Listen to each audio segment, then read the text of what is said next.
आज के समय में भी कई ऐसी महिलाएं हैं जो काम नहीं कर पाती। उन महिलाओं के बारे में आप क्या कहें? महिलाएं जो होती है ना, उनकी शक्तियां असीम है, मतलब दे आर लिमिटलेस पावर। जिस दिन महिला ठान ले, वो दुनिया का ऐसा कोई काम नहीं जो नहीं कर सकती। प्रॉब्लम सिर्फ विल पावर की है कि करना है कि नहीं करना है। जिस दिन महिला ठान ले, वो दुनिया का ऐसा कोई काम नहीं जो नहीं कर सकती। वुमेन एम्पावरमेंट को लेकर आप क्या सोचती हैं? Women are already empowered, they are full of power and they know what they have to do। तो हनुमान जी की शक्ति है उनके अंदर, उसको जगाने की जरूरत है कि यार तुम कर सकती हो। एम्पावरिंग वुमेन, एम्पावरिंग फ्यूचर, इस पे आप क्या कहेंगे? महिलाएं ही हैं जिनको ईश्वर ने ये शक्ति दी है कि वो एक नए जीवन को इस पृथ्वी पर ला सकते। जुनून जो है आपके अंदर एम्पावरमेंट का वुमेन को लेके, ये कहाँ से आया? मुझे कॉन्फिडेंस मिला है ना, वो मेरे पापा के एक सपोर्ट से मिला कि स्टेज पे रहना इम्पोर्टेंट है और वो आपकी पर्सनैलिटी बनाता है। महिलाओं को क्या संदेश देना चाहेंगे? बच्चे आपको देख रहे हैं, उनका रोल मॉडल है आप। कोई समय सही या गलत नहीं होता। जब शुरुआत करनी हो, जिस एरिया में शुरुआत करनी हो, जरूर करें। महिलाओं का जीवन में बहुत बड़ा रोल होता है। कोई महिला माँ होती है, बहन होती है। महिलाओं पे बहुत सारे ऐसी रिस्पॉन्सिबिलिटी होती हैं जो उनको निभानी पड़ती हैं। उससे हट के भी एक रिस्पॉन्सिबिलिटी होती है जो उनकी खुद की होती है। अगर बिजनेस वूमन है तो उनको काम करना होता है, साथ साथ घर भी संभालना होता है। लेकिन ऐसी कई चुनौतियाँ होती हैं जो महिलाओं के जीवन में वो अपने जीवन पे ध्यान नहीं दे पाती हैं। तो चलिए, आज का जो हमारा विषय है वो बहुत ही ज़्यादा खास है, वुमेन एम्पावरमेंट।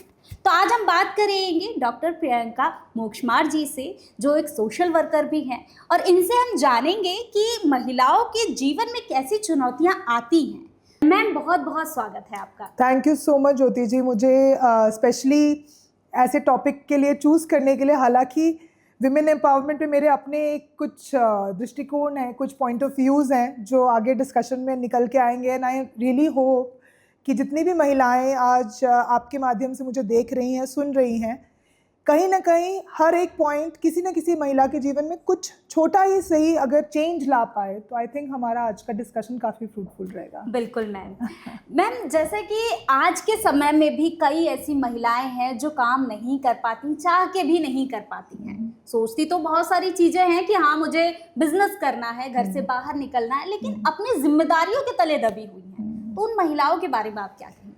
मुझे लगता है ज्योति, जो महिलाएं काम नहीं कर रही ऐसी तो कोई नहीं होगी, क्योंकि मुझे लगता है बेसिकली महिलाओं का जो बेसिक नेचर होता है वो होता ही यही है कि वो जहाँ पर भी है वो अपने लिए एक सूटेबल काम ढूंढ ही लेती है। तो अगर वो घर पे भी है तो मुझे लगता है एक होम मेकर जो होती हैं, वो अपने घर को सुचारू रूप से चलाना, परिवार को अच्छे से जोड़ के रखना, परिवार में जो छोटे बच्चे हैं उनके लिए रोल मॉडल बनना, ऐसा माहौल क्रिएट करना, ऐसा कल्चर एम्बाइब करना कि बच्चे हमारे भारतीय कल्चर को फॉलो कर सके, अपने हस्बैंड के लिए बैकबोन बनना, अपने आप में ये भी एक बहुत बड़ा काम है। मुझे लगता है ये बहुत बड़ा एक चैलेंजिंग काम है। स्पेशली मुझे लगता है मेरे लिए बहुत टफ होता है जब संडे आता है ना और मुझे लगता है कि आज मुझे घर पे रहना है, तो मुझे लगता है माय गॉड कितने काम हैं और ये कैसे लेडीज़ करती हैं रोज़, मतलब how do they manage it all.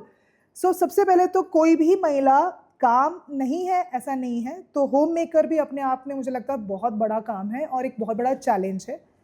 उसके अलावा मुझे ये लगता है कि जो ये बाहर जाके काम करना, या जहाँ आपका जो मेन मुझे लगता है कि पॉइंट है कि हाँ, पैशन ढूंढना। हाँ। या ये कि मुझे सिलाई बहुत अच्छी लगती है लेकिन मैं सिलाई घर पे ही करती हूँ, मैं कुछ उसको बहुत बड़ा प्रोफेशन नहीं बना पाई। मुझे लगता है आज के डिजिटल एज में काफ़ी ईजी हो गया है ज्योति, और आप भी अग्री करेंगे कि अगर आप छोटे से छोटा भी स्किल जानती हैं, चाहे आप कोई से फॉर एग्जांपल कोई अच्छी डिश बनाना जानती हैं, तो आप क्लाउड किचन के थ्रू अपने खाने को कहाँ तक देश विदेश तक पहुँचा सकती हैं।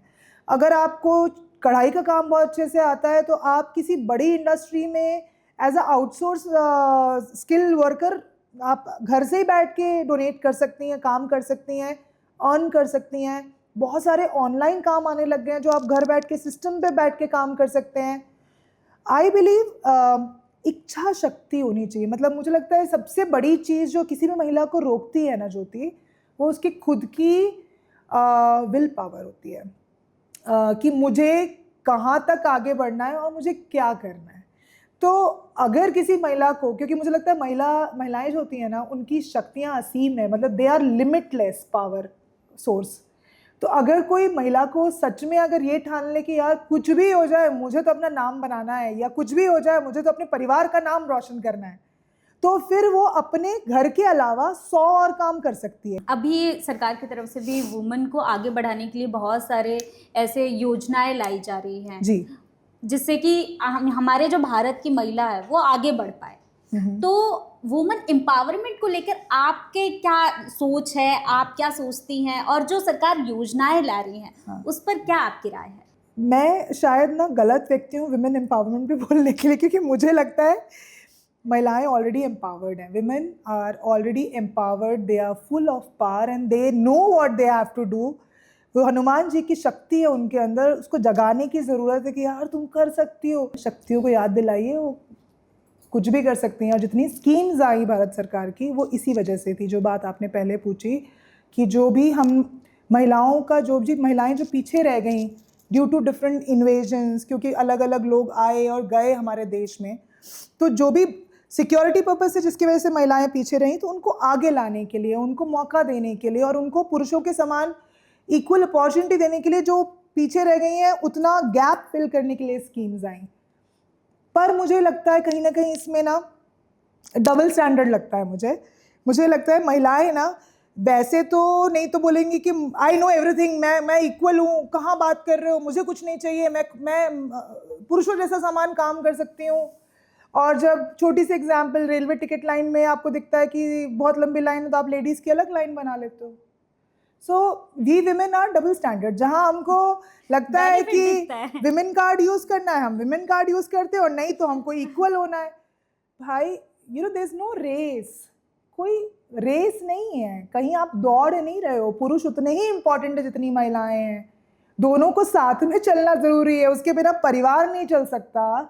तो देश तो परिवार की एक बड़ी इकाई है ना, परिवार से समाज और समाज से देश बनता है। मुझे बस इतना ही कहना है कि इसका फ़ायदा मत उठाओ, उस महिला को जाने दो जो सच में काम करना चाहती है। क्योंकि आरक्षण है तो हम सरपंच बन गए, और अब कौन चला रहा है? हमारे पति काम देख रहे हैं, यहाँ पे गलती हो जाती है। So I believe quality should be still monitored. अगर रिजर्वेशन मिल भी रहा है तो महिला को खुद को ही बोल देना चाहिए कि मैं काबिल नहीं हूँ, किसी और को जगह दीजिए। सो कॉम्पिटेंसी के बेसिस पे सीट्स फिल होनी चाहिए wherever it is. So I am against reservation. Yes, it is needed, ज़रूरत है, लेकिन सही व्यक्ति को मिल जाए, चाहे वो महिला हो चाहे पुरुष हो। That's my opinion on reservation. आप फिक्की फ्लो की मेंबर भी हैं, और फिक्की फ्लो मतलब बहुत ज़्यादा महिलाओं को आगे बढ़ाने की कोशिश करता है, महिलाओं के लिए काम करता है। बिल्कुल। तो आपका उसमें क्या रोल रहता है, आप क्या करते हैं? सो फिक्की फ्लो बेसिकली फिक्की का विमेन विंग है, लेडीज़ ऑर्गेनाइजेशन। सो फिक्की लेडीज़ ऑर्गेनाइजेशन फ्लो है। सो फ्लो इंदौर में मैं कमेटी मेंबर हूँ। सो एवरी ईयर जब कोई नई चेयरपर्सन आती हैं तो वो अपनी एक टास्क फोर्स या ऐसी टीम डिसाइड करती हैं जो उनके साथ अलग अलग क्षेत्रों में, अलग अलग इनिशिएटिव्स में काम करती है। तो फिक्की फ्लो आज की डेट में इंदौर जो है चैप्टर, वो आज 800 महिलाओं का एक पूरा चैप्टर है, ऑर्गेनाइजेशन है, जहाँ पर हम वही विमेन एम्पावरमेंट, विमेन अपलिफ्टमेंट और काफ़ी सारे इनिशिएटिव्स हैं हमारे साथ में। तो हम बहुत सारे इवेंट्स कराते हैं। हमने निशा कुमारी जी को इनवाइट किया था। निशा कुमारी 30 इयर्स की एक ऐसी लेडी है, छोटी सी बच्ची बोलूँगी मैं, आप उनको देखेंगे तो उन्होंने काफ़ी सारे हिमालयन ट्रैक्स और एवरेस्ट वगैरह, माउंट एवरेस्ट कर लिया। 9 उंगलियां उनकी कट गई फ्रॉस्ट बाइट में। उसके बावजूद उसने 16,000 किलोमीटर वडोदरा से लेकर यूके तक साइकिल से कवर किया, सिर्फ एक उद्देश्य को पहुंचाने के लिए कि ट्री प्लांटेशन ज़रूरी है, बिकॉज ग्लोबल वार्मिंग हमको खा जाएगा, ख़त्म कर देगा इस दुनिया को। सो ऐसे उद्देश्य को लेकर हमने ऐसी इंस्पायरिंग स्टोरीज़ हमारे मेंबर्स के सामने रखी जिसको सबने अप्रिशिएट किया। तो ऐसे मोटिवेशनल लोगों को हम लाते रहते हैं, महिलाओं को, जिससे महिलाएं मोटिवेट हों। साथ ही हमारे पैरेलली इनिशिएटिव्स चलते हैं। तो जैसे MSME इनिशिएटिव की हेड मैं हूँ, तो जितनी ऑर्गेनाइजेशंस, जितनी भी लेडीज़ हैं, चाहे वो फ्लो की लेडीज़ हों चाहे वो इंदौर शहर की लेडीज़ हों, MSME डिपार्टमेंट जो माइक्रो स्मॉल मीडियम एंटरप्राइजेस का डिपार्टमेंट है, उनकी स्कीम्स को इन महिलाओं तक पहुंचाना, इनको अगर कुछ चीज़ों में दिक्कत आ रही है या डॉक्यूमेंटेशन में प्रॉब्लम है, प्रोसेस समझना है, स्कीम समझनी है, उसमें माध्यम बनना, ये मेरा काम है। इसके अलावा फ्लो कवच कैंप करता है, तो हम मेडिकल रूरल एरियाज़ में जाके महिलाओं को मेडिकल फैसिलिटीज़ देते हैं। हम उनको स्किल डेवलपमेंट सिखाते हैं कि आप गर्मी है तो आप कुछ ठंडा बनाना सीख लीजिए, हो सकता है आप इसी का बिजनेस स्टार्ट कर दें, है ना। तो ऐसे स्किल डोनेशन करते हैं। लास्ट ईयर हमने इन्फोबीन्स फाउंडेशन में काफ़ी सारी बच्चियों को ट्रेनिंग दिया जो फिनेंशियली वीक परिवारों से थी, अराउंड 25 to 30 गर्ल्स को, उनको ट्रेन करके IT कंपनीज़ में प्लेस किया। सो फ्लो बहुत सारे एस्पेक्ट्स पे और बहुत सारी जगहों पर काम करता है। मैम, एक टैगलाइन है, empowering women empowering future. Absolutely. तो इस पे आप क्या कहेंगी? महिला किसी भी परिवार का केंद्र बिंदु है, मैंने पहले भी कहा। महिलाएं ही हैं जिनको ईश्वर ने ये शक्ति दी है कि वो एक नए जीवन को इस पृथ्वी पर ला सकती हैं। सो मुझे लगता है कि when you are empowered, तो जैसे मैंने कहा कि अगर मैं एज अ वुमेन एम्पावर्ड हूँ और मैं काम कर रही हूँ और मैं कुछ अचीव कर रही हूँ, पैरेलली पढ़ाई कर रही हूँ, पैरेलली ग्रो कर रही हूँ, इतनी बड़ी टीम को हैंडल कर रही हूँ, इनके परिवार भी चला रही हूँ, तो जो मेरे बच्चे हैं वो ये देख रहे हैं, तो उनको पता है कि उनको ये लेवल मेंटेन करना है। सो ममा इज़ डूइंग समथिंग और उसके ऊपर ही जाना है, उसके नीचे तो जाना नहीं है, नॉट एक्सेप्टेबल। तो मेरी 2 डॉटर्स हैं, जानवी और पावनी। मैं उनकी गर्मी की छुट्टियों में कहती हूँ कि आप आओ मेरे साथ इंटर्नशिप करो और मैं आपको स्टाइपेंड भी दूंगी जैसे बाकी लोगों को देती हूँ, लेकिन काम करना पड़ेगा। इसमें वो लोग देखते हैं कि मम्मा सुबह से शाम जब घर से जाती है तो करती क्या क्या है। So when they observe you, future तो ब्राइट होना ही है। तो जब वो बड़े बनेंगे, जब वो लीड करेंगे, वो मेरी क्वालिटीज़ के अलावा अपनी क्वालिटीज़ को जब इन्हांस करेंगे तो मुझे लगता है और अच्छी चीज़ें होंगी। So hence women are future, they create future, they are the biggest role player. Because मुझे लगता है घर में भी आज भी अगर वो घर पे भी है और वो कुछ नहीं कर रही है और वो होम मेकर भी है, तो जब वो पूजा पाठ करती है, वो रंगोली बनाती है, वो अच्छा खाना बनाती है और खुशी खुशी बनाती है और बहुत प्यार से परोसती है, जब बच्चे ये देखते हैं ना तो उनको मालूम होता है कि मम्मा के हाथ की क्या पावर है। तो जब महिला खाना बनाएगी तो उसमें कितना पौष्टिक खाना होगा वो, और उसमें कितनी ही दुआएं होंगी और कितना अच्छा पॉजिटिव वाइब होगी, तो वो खाएंगे तो आप अंदर से भी तो अच्छे हो जाएंगे ना। सो आई थिंक बच्चे ये भी देखते हैं। सो और वो बच्चे जब बड़े होते हैं, वो जब आपका फ्यूचर बनते हैं, तो फिर फ्यूचर अच्छा होना ही है। सो आई बिलीव ये लाइन इसी कंटेक्स्ट में कही गई है कि women are the centre point, the beginners of future. Ma'am, आपसे बात करके तो ऐसा लग रहा है कि वुमेन एम्पावरमेंट पे मैं बिल्कुल बात ही करती रहूँ पूरे टाइम। आपका ये जो जुनून है, आप एक डिफेंस फैमिली, आपके जो पिता थे वो डिफेंस में थे। वाह, और आपको पता है। बिल्कुल। तो इसके जुनून जो है आपके अंदर एम्पावरमेंट का वुमन को लेके, ये कहाँ से? आई थिंक उन्हीं से मिला है ये। ऑफ कोर्स, मैंने जैसे बोला कि माँ बाप से ही आप सीखते हो, तो बचपन से उन्होंने मुझे क्योंकि मैं नेवल बैकग्राउंड से हूँ, तो I was born in Cochin, मेरे कोचिन में जन्म हुआ था केरल में, और पूरी पढ़ाई केंद्रीय विद्यालय में अलग अलग कोस्टल बेल्ट्स में। तो मेरा प्राइमरी एजुकेशन गोवा में हुआ, फिर कुछ समय हम गोवा में रहे, फिर हम शिफ्ट हुए विशाखापट्टनम, बहुत जगह ट्रैवल किए। और जब पढ़ाई कर रही थी, मुझे अभी तक वो एक बात याद है पापा की। तो मैं पढ़ने में बहुत अच्छी थी, लेकिन पापा ने बोला कि पढ़ाई ठीक है, एक्स्ट्रा करिकुलर पे भी फोकस रखना, दोनों को बैलेंस रखना, यानी स्टेज तुमको ना कॉन्फिडेंस देगा और तुम्हारी पर्सनालिटी बनाएगा, तो बी ऑन स्टेज। तो मैंने कहा मुझे डर लगता है। उन्होंने बोला जाना स्टार्ट करो फ्रीक्वेंटली स्टेज पे। तो मैं डिबेट करती थी, मैं एक्सटेम्परे करती थी, मैं हिंदी भाषण हो, हिंदी वाद विवाद हो, संस्कृत श्लोक कंपटीशन हो, डांस कंपटीशन हो, मैं सब में, मतलब मुझे एक समय ऐसा आ गया था कि टीचर्स बोलती थी अपनी बेटी को रोकिए, ये पूरे समय स्टेज पे रहती है, उसको हर एक्टिविटी में पार्टिसिपेट करना होता है। तब पापा ने कहा था मीटिंग से निकल के, आई एम हैप्पी, करती रहे। सो वो जो मुझे कॉन्फिडेंस मिला है ना, वो मेरे पापा के एक सपोर्ट से मिला कि स्टेज पे रहना इंपॉर्टेंट है और वो आपकी पर्सनैलिटी बनाता है।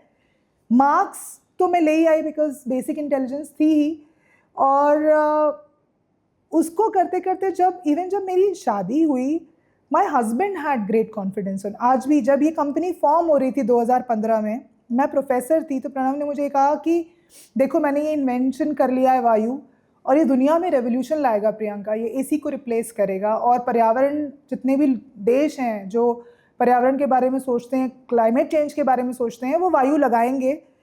ये एक मल्टीनेशनल कंपनी बननी है, मैं चाहता हूँ तुम लीड करो, तो तुम इस कंपनी की चेयरमैन होगी और तुम्हारे पास होंगे 90% शेयर। और उन्होंने सिर्फ कहा नहीं, पेपर पे किया भी।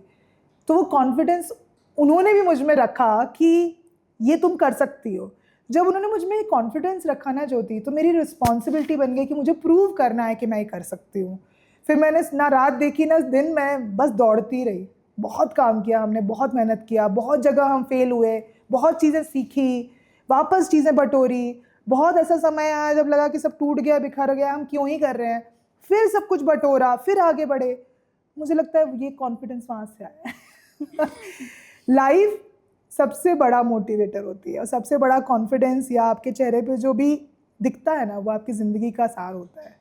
बिल्कुल कह सकते हैं, लाइफ में चुनौतियां ना हो तो लाइफ का मजा ही नहीं है। बिल्कुल नहीं। और चुनौतियों के साथ ही हम आगे बढ़ते हैं और एक मुकाम पे पहुंच पाते हैं। बिल्कुल बिल्कुल सही बोल रही हैं आप। जी। उसके बिना life is incomplete. Life line ही ऐसी होती है, हाँ। है ना। उसके बिना अगर स्ट्रेट लाइन होती तो बोलते हैं कि गए ये तो लाइफ खत्म हो गई। Thank you so much ma'am, इतनी सारी जानकारी आपने दी। मुझे मज़ा आया। आप महिलाओं को क्या संदेश देना चाहेंगे हमारे चैनल के माध्यम से? आपके चैनल के माध्यम से मैं महिलाएं जितनी सुन रही हैं उनको बस एक ही रिक्वेस्ट करूंगी कि बच्चे आपको देख रहे हैं, उनका रोल मॉडल है आप कुछ भी करें जो आपका मन करता है, जिसमें आपको खुशी मिलती है, चेहरे पे मुस्कान रखें, परिवार को बांध के रखें, और जो भी काम कर रही हैं उसको खुशी खुशी और एक सेटिस्फैक्शन से करें कि हाँ मैं खुश हूँ, मुझे यही करना था। और अगर कुछ और करना है तो देरी मत करिए, बात करिए, परिवार के सामने अपनी बात को रखिए। वो आपकी बात को सुन के खुशी होंगे, सपोर्ट ही करेंगे, और आपके लिए देयर इज़ नो लिमिट। जिस दिन मतलब इवन मेरे पास ऐसे एग्जाम्पल्स हैं कि 50 की उम्र में भी महिलाओं ने चीज़ें शुरू की हैं और सक्सेसफुल हुई हैं। तो कोई समय सही या गलत नहीं होता, जब शुरुआत करनी हो, जिस एरिया में शुरुआत करनी हो, ज़रूर करिए। मैम को आपने सुना, प्रियंका मैम को सुना। मैम ने बहुत सारी ऐसी जानकारी दी है जो आपके जीवन में हमेशा काम आएंगी। आप पीछे मुड़ के ना देखें, कंटिन्यू चलते रहें, एक दिन अपने मुकाम पे ज़रूर पहुंचेंगे। और ऐसे ही टॉपिक पे हम लगातार नए नए लोगों से बात कर रहे हैं, जो सक्सेसफुल पर्सनैलिटी है उनसे बात कर रहे हैं। तो हमारे शो को ज़रूर देखें और शेयर करें, सब्सक्राइब करें और लाइक करें। धन्यवाद। प्योर एश्योर दूध और घी, माँ के प्यार सा, मिलावट से दूर, भरोसे से भरपूर, प्योर भी श्योर भी।